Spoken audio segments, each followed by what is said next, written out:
Alright. Hey guys, welcome back to the channel. It is SummerSlam Weekend, baby! Really weird that it's on a Saturday this year, though. Oh yeah, really weird. We got NXT tomorrow, so that prediction video will be coming out later tonight. But let's not waste any time. Let's get started right away. Alright, so match 1, as it read on the card when we looked it up, was for the Raw Women's Championship. That is a triple threat match. You have the Queen, Charlotte Flair, the Nightmare, Rhea Ripley, and almost a superhero, Nikki, A.S.H, coming in as champion. Still never actually gave her congratulations shout out for the successful cash-in. It was just, we were all in shock that night, you know? We really were. It was fantastic to see. However, now, we got all of our predictions up. So myself, Twisted, Flash, and Mom of 4, soon to be 5, all picked Rhea Ripley. And a familiar name that you guys haven't heard in a while, The Mechanic, picks Charlotte Flair. Do you have any reasons as to why you would have picked Rhea? I don't think she should have lost the title in the first place, you know? I would have liked to have seen the match between her and Nikki, and now if she gets the title tonight, we could see that in a rematch, you know? It also gets Charlotte Flair out of the title picture again, which she kind of needs to be. I mean, it's whatever with her. I definitely picked Rhea because, well, going off the lines that you said, I just feel like she shouldn't have lost the title. At least so early, you know? Yeah. And plus, I mean, as much as we all feel Charlotte's going to win, Rhea would be the most acceptable outcome. Alright. Next, we got the Smackdown Women's Championship match, which is said to not necessarily take place tonight. Bianca Belair walking in as champion versus Sasha Banks. Still curious as to why it might be pulled, but we'll have to wait and see. So looks like only 2 out of us picked Sasha Banks, myself, and the Mechanic, and the rest chose Bianca Belair. Any reason why you chose Belair over Sasha? She is red freaking hot right now. She is on top of the world. She has all the momentum behind her. Vince being Vince, not always smart when it comes to that, but in this moment I feel like he's going to let her reign extend for a little longer. I see it possibly ending before the end of the year. I mean, if it ends and Naomi makes her return, goes with the tribal chief, you know, they could all hold the gold. Well, isn't she on Raw? Who knows? Superstar shakeup usually comes. Oh yeah, that's right around the corner. That's right around the corner. All right, we have the WWE Championship match. Bobby Lashley coming in as champion with MVP in his corner. Going up against Goldberg. So myself, the Mechanic, and Mom of 4 all picked Goldberg. I specifically picked Goldberg because, well, Vince seems to love his extreme part-timers, especially when you're over the age of 50. Anyway, Flash and Twisted here picked Bobby Lashley, which we all would love to see. I feel at some point during these championship matches, we maybe, possibly, hopefully, Lord willing, see a Big E cash in, preferably on Goldberg, because that's the one thing nobody wants to see. Oh yeah, Lord no. Alright, next on the list we have the WWE Universal Championship, Roman Reigns versus John Cena. Now, the Mechanic and Mom of 4, soon to be 5, chose Roman Reigns, whereas me, Pyro, and Flash all chose John Cena to break the record. And that is the whole reason, that is the only reason I see Cena winning out, or I can see Cena winning out for that reason, because, you know, that was Vince's boy for the longest time, probably one of the most dependable superstars ever And I mean, he's waiting to come back. This could be his way of just sticking with the company for a little while. I mean, even if it's not a long title reign like he had when he got 16, which was won at Rumble 2016, I believe. 2016, 2017? I think so, yeah. Around there. And then lost in the Elimination Chamber literally right after. Whatever. Yeah. Point is this.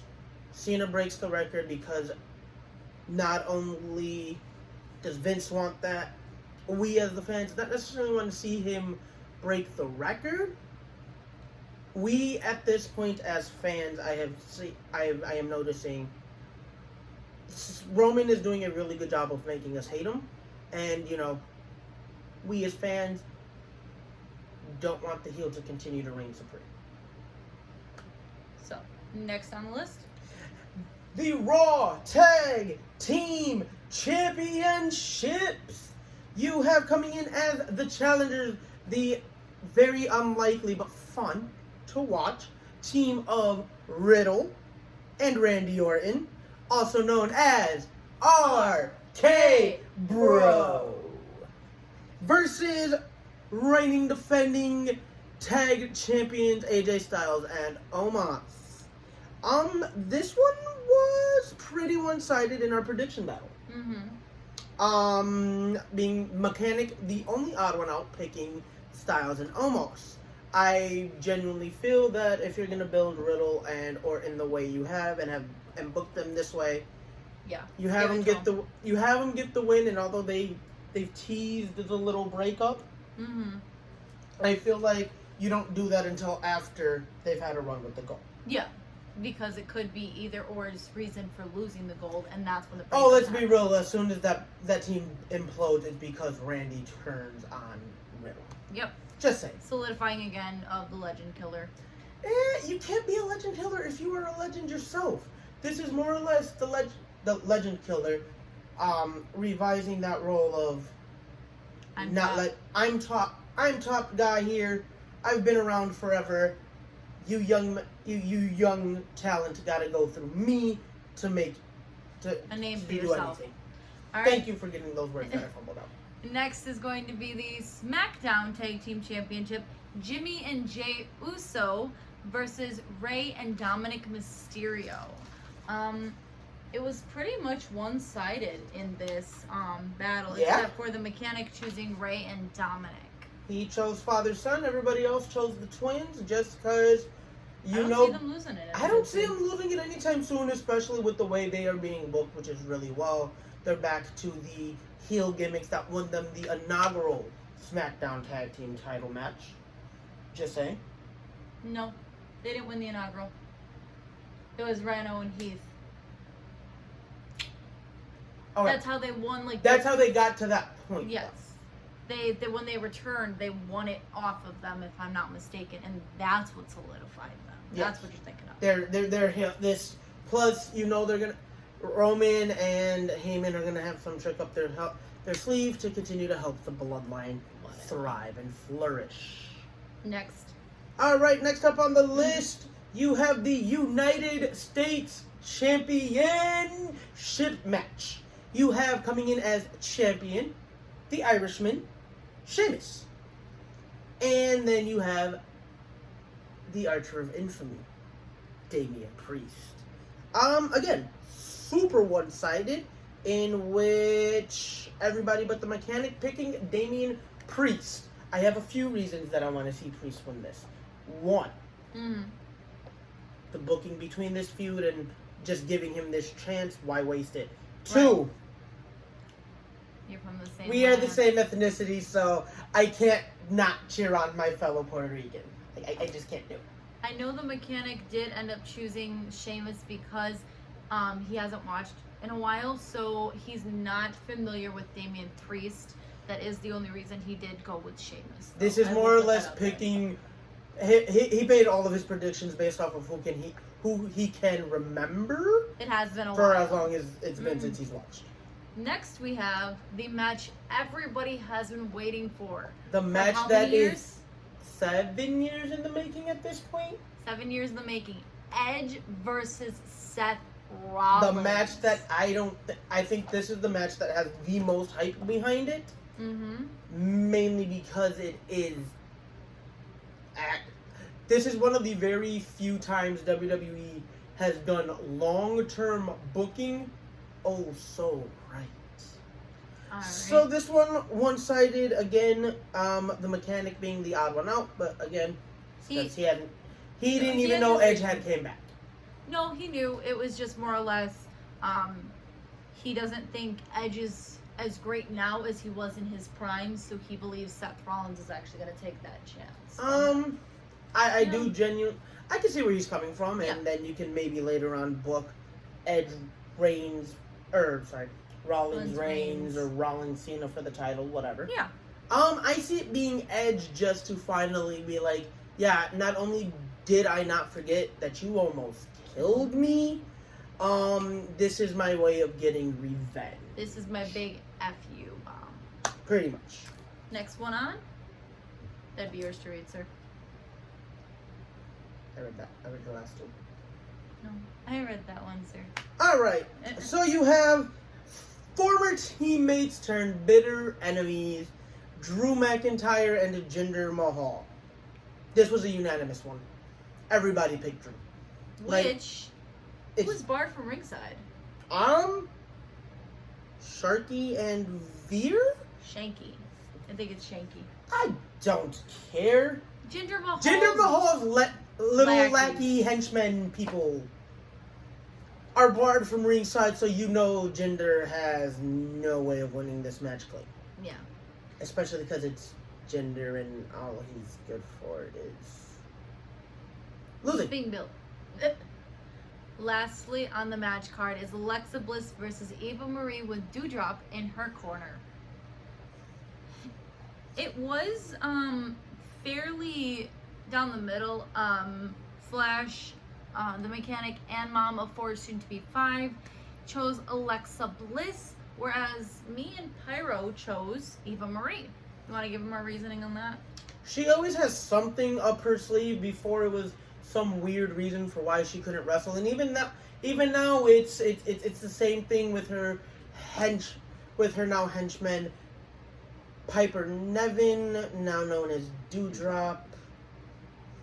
Moment of silence. Okay, now that that's done. But she now has those excuses still of, oh hey, she's gonna be wrestling in my place, and and it's still gonna be on my record whether it's a win or a loss. Yeah. So there's that, and even if she does get in the ring to wrestle, you know Doudrop is going to get involved in some which way or form. Or Lily. Odds are Doudrop is gonna be the one to help Eva Marie pull off the win. Yeah, I agree. So there's that. But in other wrestling news, because I know you're gonna want to talk about this just as much as I am right now. Last night, we saw the greatest moment in all of wrestling history, well, at least of the modern era, the return in Chicago, in the Allstate Arena, in a sold-out crowd at AEW Rampage. We saw the return of the best in the world, a Mr. CM Punk. And he did state he came back for a lot of reasons. To work with a lot of young guys that he's always wanted to work with, that he's seen develop, and it's a lot of young guys that weren't available to him this time, say, 10 years ago. Even 7 years ago when he left WWE. So, be looking out for that one, because that one will definitely be covering that brand a lot more now, because her favorite male wrestler of all time is back in a wrestling ring. Yep. So we're gonna start covering AEW hopefully soon. I just gotta get a little more into it and start watching, kind of as close as I have been with WWE. September 5th, his debut match in AEW is against Darby freaking Allin. So I believe we'll cover that. Yeah. Oh, we'll we are that on definitely both of our channels. We are definitely covering that. Like, there's no way we don't talk about that. It's his first match in 7 years. I understand. Almost 8. Almost 8. Alright guys, well that is the prediction video. Don't forget to go to Pyro's channel later tonight to see the aftermath and everything that had happened. We will be covering everything there, and then the prediction video for NXT will be also out later tonight, and then Pyro's video again tomorrow. We look forward to seeing you guys later. I'm going to point out that this is probably the best week to be a wrestling fan. Oh yeah, it is.